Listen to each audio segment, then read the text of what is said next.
Hello, everybody. Welcome into another episode of the Strength for Your Purpose podcast. Back-to-back weeks with recurring guests. This is awesome. I'm absolutely loving it. Last week had a fantastic conversation with Dr. Andrea Smith of Synaptic Chiropractic. This week's guest is now very familiar with that person as we introduced each other there a little bit not too long ago. I am being joined this week by Dr. Casey Winters of Unbound Potential Chiropractic in Scarborough, and I'm really excited to get into this conversation today. Dr. Casey, thanks so much for joining me. How are you doing? Good. I'm so excited to be here with you and to be able to recap our workshop that we did. I'm so excited to bring it to the masses and have people be able to listen to it even if they weren't able to make it. Yeah, that's awesome. We did a workshop a few weeks ago. I don't even remember how long ago now, but a few weeks ago. And as we talked and went through that workshop and shared some of that stuff, we were like, hey, I think this would be a great topic of conversation to bring to the podcast and get out to more people than what we did that week with our promotion and then with the workshop itself. So what we talked about in that workshop is balance, and that's kind of the broad strokes of what we talked about, and we kind of broke it down from there. But not just physical balance, not just preventing yourself from falling down or we really talked more about being balanced. I think that was the big thing. So we talked about the physical side of things for sure, but we brought in more about balance in life in general. So I kind of want to start there because it actually, the way our conversation went at the workshop, it kind of tied in so well to start with what does balance in our life and in our body mean, and how do those two things connect, and then how can we have an effect on those two things. So you put it in the workshop, Dr. Case, you put it so beautifully. Let's start talking about some of like the balance. What does that mean for us really when we look at the different facets of that? Yeah. So for me in the practice, one of the things that we really looked at is overall balance, right? This is like why we're having this conversation. And we have like 3 standards that we're looking at, and we're looking at our thoughts. What does it look like in our mental health? What does that look like? Is it balanced? Are we having beautiful, lovely, creative thoughts? And are we also able to pull ourselves out of those deep, dark holes that we can get ourselves into? And then we talk about toxic burden. What does it look like for the chemicals that are coming into our world? What does it look like chemicals in our environment? And how is that having an impact on our body? And then the last one is physical traumas. And so those traumas can be replayed into our body over and over again. And then what happens is we start to come up with compensatory patterns that then all of a sudden change the way that our physical aspect, like our physical body, is moving through space. And then that leads us into our what people think of traditional balance concerns when they're thinking about the body. Yeah, and it's so great to be having the conversation I had with you here, at our workshop, and here back to back with my conversation with Dr. Andrea last week, because we talked a lot about the physical manifestation of stress leading to pain specifically. We were talking about back pain specifically, but very similar here. It's not always strictly related to back pain. Certain types of stress are maybe more likely to lead to back pain, or if you've had back pain in the past, stress might manifest there compared to other places. But if you want more about that, go listen to last week's episode.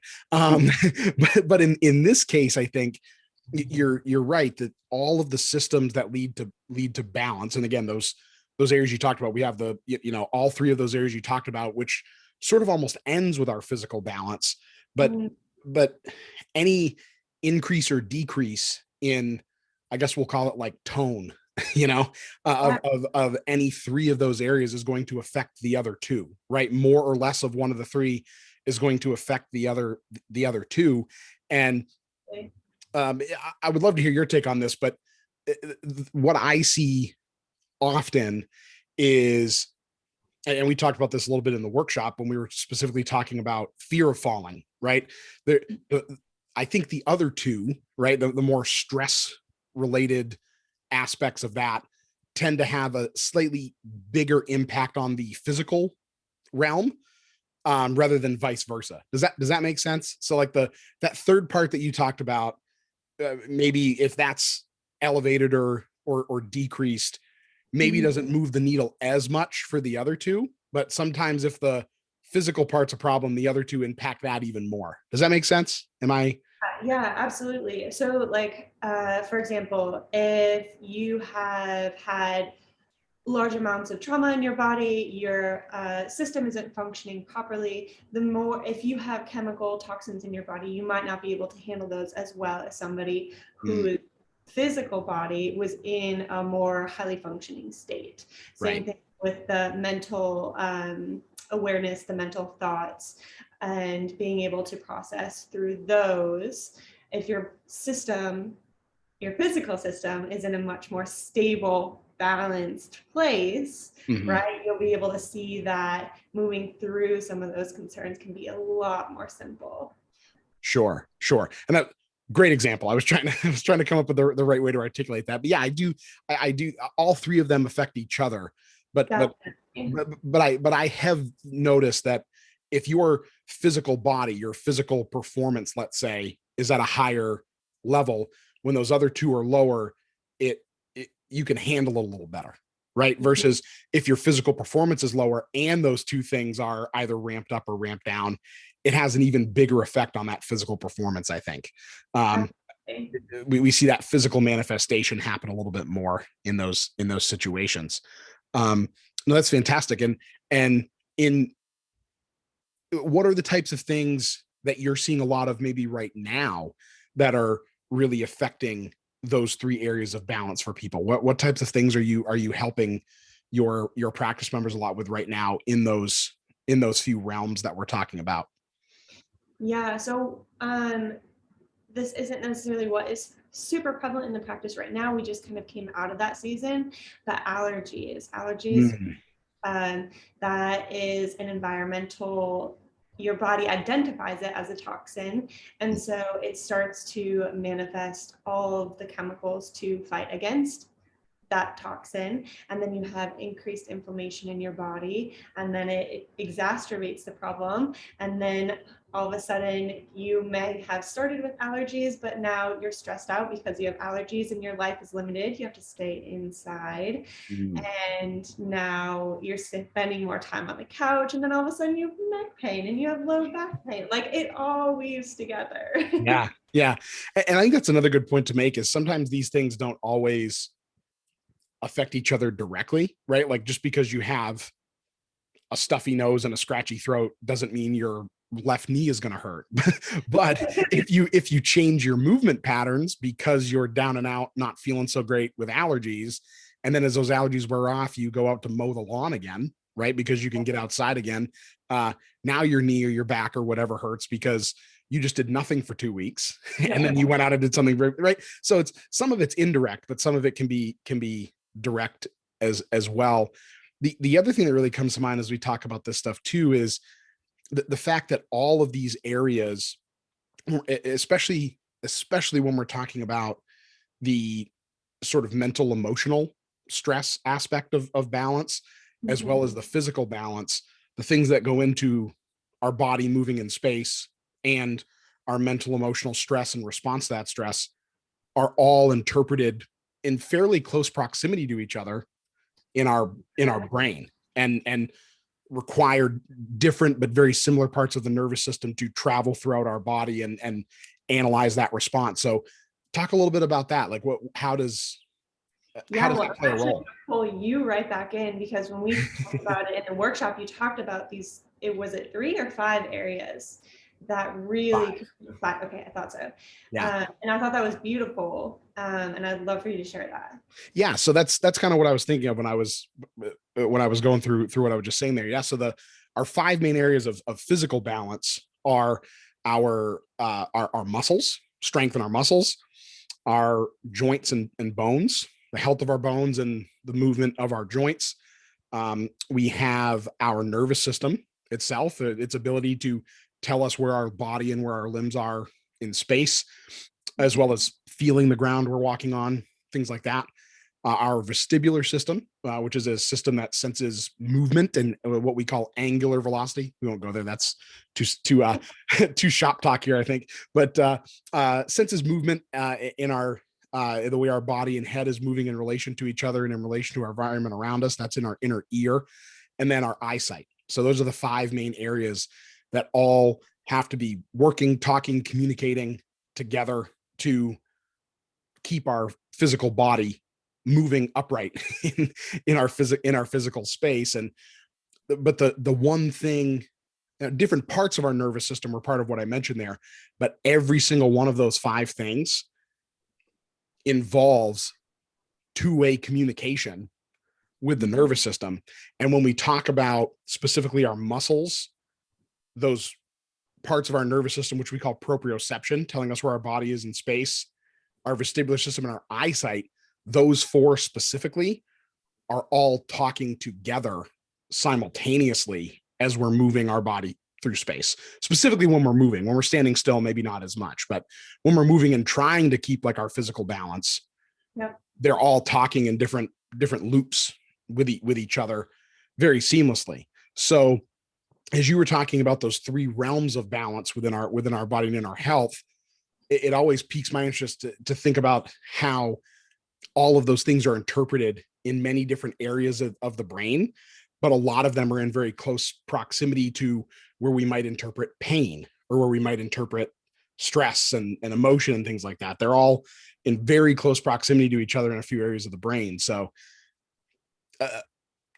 changing any of those things is going to have an effect on the others and the way that communication can flow.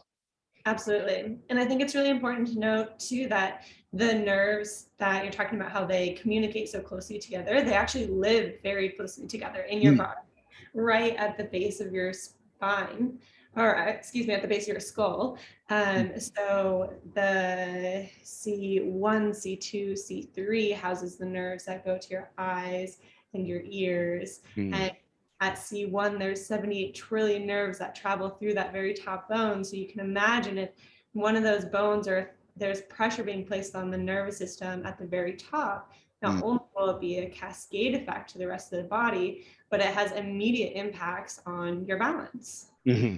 Yeah. And right in that general area is also where the nerves that go specifically to that vestibular system are. They're right in that area, maybe just above it, but can certainly be impacted as well. And yeah, the communication channels throughout your spinal cord. So this, that upper neck part is very important when we're talking about more like the physical balance side of this balance conversation. But even further down through the spine, dysfunction further down through the spine can throw that off because of the different nerve tracts, we call them, that communicate muscle function back to the brain, that and out to the and from the brain down to the body. The different tracts that communicate what are the bottom of my feet feeling when my foot hits the ground. All those little things are all housed again very closely together and go from the bottom of your low back all the way up to your brain into your brainstem. So all of those things can potentially be irritated, or communication lines can be off if something is off literally from the top down. Now, I just had a thought come to me. When you're noticing and working with folks who have balance concerns, do you notice that they have correlating aches, pains, misfunction? Like, do you see things that go hand in hand like that? Definitely. Yeah. And usually, and I've actually been picking up, I've been doing a lot more work recently. This was kind of how this conversation about doing a workshop and eventually this podcast kind of started with us, Dr. Casey. I've been seeing a little bit more of a trend of people even who don't necessarily have major balance concerns, but who might have neck, upper back pain and or low back pain, having some issues, specifically when we really stress that vestibular system and the way that it communicates with all of the other balance centers of the body. And some of that can certainly be related to the active pain that might be going on at the time and compensations from that. But I think some of it can happen even when pain isn't present. and our compensatory patterns, as we've already talked about here, develop over time. And we've changed how much and how often we move our head in certain directions. Some of those joints have stiffened up a little bit over time due to a very natural arthritic process that all of the joints in our spine for everybody go through over time. I always have to say that because arthritis shouldn't be scary to people. That's another podcast. Yeah, absolutely. But yeah, so there definitely is a little bit of a correlation with certain dysfunctions, and I've noticed it a little more with dysfunctions of the spine. That doesn't mean that is the only pattern there. I think pretty much anything from probably the waist down, as far as areas of pain, could certainly affect the way all of these things communicate. But yes, very, very common to see those things. Yeah, I will say too, when we were doing our workshop together, you put me through just a quick vestibular test. And just for the people who are listening, like my spine is my biggest priority, right? Like I take care of it on a regular basis. My cervical curve is beautiful. I like truly don't have any aches and pains.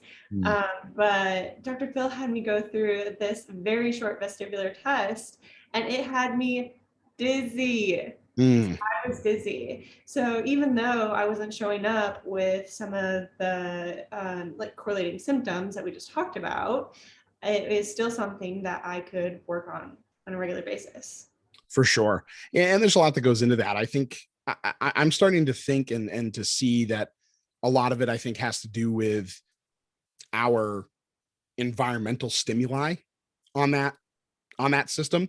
If we aren't doing certain things that would require that system to have to work in a more complicated way, the minute we throw something complicated at it, it's going to be like, whoa, that was a lot. Or if you might have had people might have had past, potential trauma to that area, concussions, hits to the head. And actually, sometimes it doesn't even require hits to the head. Hits to the body can affect the brain. And you can have a concussion and not hit your head at all. It can literally be from a hit to the body. So again, another podcast, but but it's important what we're talking about. So I think there's a few factors there, and there's probably no way to say, like, someone like yourself, like you said, you have no correlating symptoms. You don't have neck or upper cervical spine or upper neck issues. Don't have even back pain further down. But could it be environmental stimuli? Could it be past trauma to that area? Could it, and there's no way to know if one or any of those things is the culprit. But what we do know is we can train it. so that's the important part. Is we might not be able to say exactly why the problem is there, but we can retrain it and make that area less sensitive to those higher level of stimuli. Yeah, which actually brings me perfectly to the next thing I sort of wanted to talk about here, Dr. Casey, and that is, how can we go about helping these things, right? Both from a, I guess, sort of like a lifestyle modification perspective, because some of the things you've talked about so far aren't necessarily going to be things we can fix physically within ourselves. Some of it might be environmental or habits or whatever you want to call it, but some of it is physical too. So how do you help people with these problems in these three different realms of balance that you've talked about? Yeah. So for this question in general, I do have a few different ways that I work with practice members, and some of them are actually outside of the practice. So big thing, of course, for me is always going to be chiropractic care, right? Let's get your spine checked. Let's make sure that the communication from your brain to your body is working at 100%, because if it's not, we can start to see those decreases in communication, and can manifest as anything from headaches to low back pain, like we were talking about, to dizziness and vertigo. These things can all be caused by the upper neck being put out of alignment and putting pressure on the nerves in those areas. So the nervous system is obviously super important. Like we talked about, it's communicating with all those 5 areas, that are going to implement more balance into our life. So that's always my number one. But on the side, I do have a Facebook page where we talk about non-toxic lifestyle choices. Oh, yes. So we just kind of dive into label reading. What does it mean to have different chemicals in our home? How is it affecting our body? And we're really trying just to decrease toxic burden and increase awareness into what are we bringing into our households. Right? And then I think the other thing for the mental and emotional practice, this is something that I've recently started to implement, but what I think a lot of times we forget to do is we forget to celebrate. Like, we get so caught up in our day-to-day, making sure that we're getting our tasks done, we have our goals and we reach them, but we forget to celebrate them. And so we're just training ourselves over and over again that, the harder we work, like there's no reward. Yeah. Our reward is more hard work, right? So I started to offer mother blessings, which is something that's like totally off topic from balance, besides the fact that we're celebrating. And a lot of times I think moms, when they're going through pregnancy, they get lost in the flow.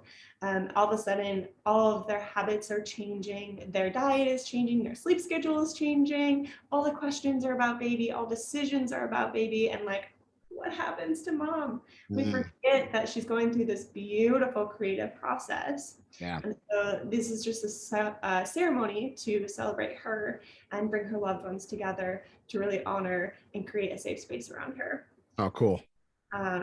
So those are a few ways in which I help to bring balance into the world. Yeah. Well, that's perfect. I mean, I think that has a real big correlation to what we're talking about, because again, we scale up or down any of those three areas of balance that you talked about right off the top, and it's going to affect the other two, right? So in one way or another. So that's fantastic. Yeah, no, I think that's, and I think the other big take home there is it has to be well-rounded, right? There is no one actual thing you're going to do that's just going to fix all this, right? Celebrate really too hard too. Exactly. Put a lot of toxins in your body because you celebrate a little too much, so that you're right. We have to have some balance within creating our balance, right? And it has to be, all right, we're diving down too much of a rabbit hole there, I think. But I think that's a big thing to keep in mind for people is this does have, it does have to be multifaceted, right? Because those three all affect each other, we can't, and this is something I find with people, again, even outside of balance, in treating different areas of their body, they oftentimes are hitting on one or two of the things that they need to be hitting on, and they're being pretty consistent with those things, but they're missing a couple other pieces that are the key pieces to bring things in more of a holistic. I know holistic is kind of a buzzword, but a more well-rounded approach to get them to where they want to be. Yeah. Do you want to share with listeners what you do to help folks reach more balance? Sure. Yeah. No, I think the big thing is sort of assessing all of those areas that we talked about. Obviously, if certain areas are in pain, like we talked about that neck and back pain, we definitely need to assess those in order for those areas of the body to be allowing good communication throughout the nervous system, but also have that area of the body working better, because our whole body, literally from head to toe, affects our physical balance. And then the big thing that I have been doing, as I mentioned before, and as you mentioned, the little vestibular system test that we took you through at the workshop, that is an area that I don't think many people get worked on. So a prime example of that is even after a bout of vertigo. So in physical therapists are able to treat vertigo if it's from certain causes, specifically little crystals that get dislodged in that vestibular system and give you that the room is spinning feeling when you go to roll over in bed and things like that. And even some of the folks, I don't want to say everybody, but the training that we're taught out of school anyways is you do those techniques, you give the patient some things to work on to sort of help prevent that and keep things where they need to be in the short term after that problem is fixed. And that's about it. But if that's something that's been going on for a long time for people, that vestibular system, your brain's going to say, hey, you're giving us way too much information. I need you to quiet down a little bit. And that communication doesn't pick up once you fix that vertigo problem. We need to retrain that area a little bit. So exactly like what you experienced when we tested that, right? Somewhere in that vestibular system, there's a little bit of like a down regulation to that level of stimulus that we gave you. So finding what level of stimulus that vestibular system can handle and in what conditions you're able to keep your sort of balance and equilibrium under that stress is a big missing factor to treating balance in general. I think that there aren't a lot of people out there looking into or doing it all. That's one of those big missing pieces, I think, beyond the obvious of getting stronger and helping the nervous system communicate better and treating pain that might affect these things. That's a not as obvious thing that without a little bit further training for me as a professional, I never would have thought to look at either. Yeah. Yeah. So basically you're saying that there's like different levels that you can train yourself. So you could start at something really basic, and then like as that gets easier for you, you can like slowly start to work on something that's a little bit harder. And then remind me like the benefits of that. Why would we choose to get to harder levels? Yeah. So the higher levels of that stimulus. So actually, that's just to step back a little bit further. How we assess that and train that is actually have something. I usually just use like a Post-it note on the wall with a letter on it, and have people, or even like a dot or whatever, and have people focus on that with their eyes, not move their eyes and move their head back and forth fairly quickly. It's actually like about that speed. So I'll snap for the people listening and I'll move my head for the people watching. If you're listening to this and you want to see what I'm doing, go to the YouTube channel. You can watch what I'm doing, but holding your eyes on that target and then moving the head side to side. The basic level of that is doing what I'm doing right now, which is sitting in a chair and doing that. We can add levels to that simply by standing up, having your feet close together, having one foot in front of the other, standing on one leg, doing all those same things, but on an unstable surface, like a piece of foam or something. So there's have you moving, like physically moving while you're doing it. So all of these things mimic things in the real world that system might have to regulate to. So a prime example of where someone might have a problem with this is if they tend to get dizzy or feel like they're going to fall down if they're walking and have to take a quick turn. Like, oh shoot, I have to go this way. Or someone calls their name as they're walking and they catches them off guard and they turn their head quickly one way and go, whoa. In the moment, you might not think too much about that. But what that could be is a sign of a lack of this system working properly for us and our ability of all these different areas that we just talked about to communicate well with each other. And you might do some balance testing without those head turns I was just talking about and be totally fine. But then we just add that in and it's a whole different story. So it's again, it's something that's not assessed as much in a traditional balance examination in my world. And I've been finding it very helpful for people to, they feel confident in things, and then we test that and they're like, oh, I've got something to work on here. And it just takes things to that next level to prepare you for those things in life that might be a little out of the ordinary, but are certainly possible things that your body's going to have to navigate in your physical space and keep you upright and keep you moving. Yeah, and it's so good to prepare for these things too, because as we know, as you get a little bit older, it tends to be that you start to worry about these things a little bit more. And the more that you worry about them, the more that you focus on them. And then just like me and my white shirt, when I get so nervous about spilling on my white shirt, what do I inevitably do? I spill on it. Like Stay in that white shirt. Yeah. active. So same thing with dizziness, balance, falling, right? As we get older, we start to have those awareness thoughts of like, that's coming into my reality. This might be something that I should start being worried about. And then you do become worried about.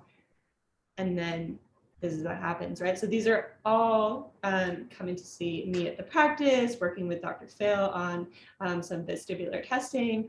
These are all really great ways to help prevent you from feeling that fear and actually really making sure that your body's functioning at a higher level. Yeah. Yeah. No, very, very well said. I think that's the big thing, is what you just said is a great example of a emotional, mental and emotional stressor having a direct effect on our physical balance levels in some way. So, and that's the other big thing that I love that you said is all of this can be prevented and improved upon no matter where you're at in this process. Right. So whether you're, you know, whether you're young and spry with a great neck like Dr. Casey is, because she takes such good care of her spine, she still has some things to work on. And I've seen these things pop up in people who have that same thought that you just mentioned. Maybe they're 55 years old and they go, when I get 15 to 20 years from now, I don't want to worry about falling. So we do these assessments and we don't really find much of anything. Maybe some areas they could work on mobility, maybe some areas they could work on some strength. But what we really find is this vestibular system. That's the thing that's sticking out. So we can work on that and improve it at any age. It can be a little harder the older you are, but it's still possible. I think that's the big take home, is these things can be prevented and worked on no matter where you're at. It's never too late, but it's never too soon. Never too late. The best day is always today, right? That's right. Awesome. Wonderful. Well, Dr. Case, thanks for this. Was there anything else you really wanted to hit on? I think we covered a lot of really good ground here and gave a lot of real good information out to people. Is there anything else that you had on this topic that you wanted to share? No, I'm really happy with what we got through today. Wonderful. Well, thank you again. And before we wrap up, please tell people where they can find you and how they can learn more about your practice. Oh, yes. So social media, we are at Unbound Potential Chiro, CHIRO. And then, of course, our website, unboundpotentialchiro.com. Wonderful. And what's the name of the Facebook group? Because I would really encourage people to check that out, because I love the label reading stuff. I think you post a lot of cool stuff on that group, but that to me personally is one of the things that is like, every time I see a post about label stuff, I'm like, I need to look at this because that's one of the most confusing things for people, I think. Yeah, it's called Mindful Maidens. And as Dr. Phil said, it's not only going to be about maidens. He is very welcome. We've got a handful of gentlemen on our group as well. But yeah, we just really look at ingredients and being mindful of what we're bringing into our home. Mindful Maidens, Facebook. Wonderful. And we will make sure all of that stuff is in the show notes and description of this episode, so you all can easily find that and learn more about Dr. Casey and her practice. So Dr. Casey, thank you so much again for joining me. This was a great conversation. Absolutely. Super happy to be here. Thank you, Dr. Phil. Awesome. You're very, very welcome. You're welcome anytime.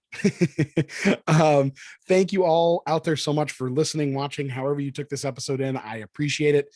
Please, if you found value in this episode, be a friend and tell a friend, share it with someone you know, love, and care about who could benefit from this information. Would also appreciate a 5-star rate and review wherever you listen to this podcast. And don't forget to subscribe, set up notifications, auto downloads, all that good stuff, so you get every new episode when it comes out. That is it for this week's episode. Until next time, go make it a great week, and we'll see y'all back here soon. Thank you.